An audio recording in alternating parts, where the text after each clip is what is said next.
Hi, everybody. Continuing on with Ho'oponopono Part 6. So, goes like this.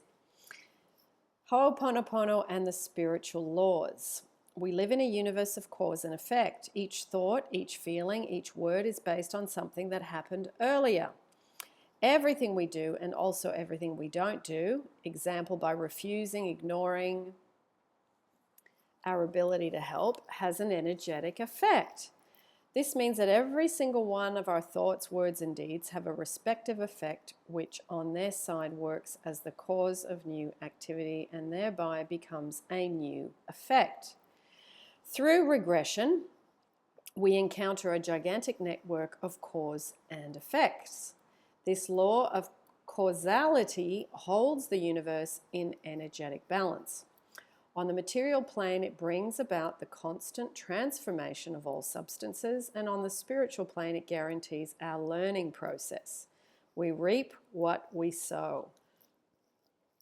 The sickness of civilization, environmental catastrophes, increasing violence in our schools are those chance happenings. No, they are the results of what humankind individually and as a collective does and does not do.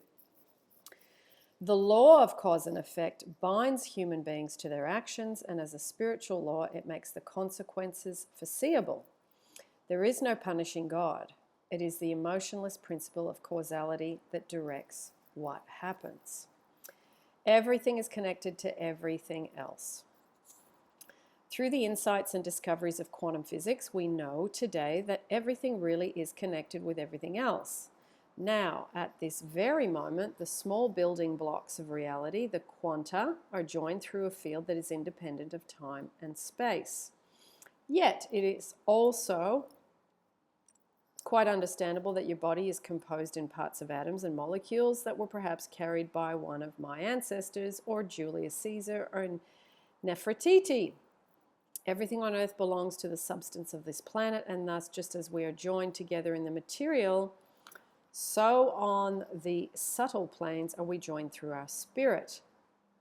Our consciousness is a part of the ever-present and all-penetrating world soul.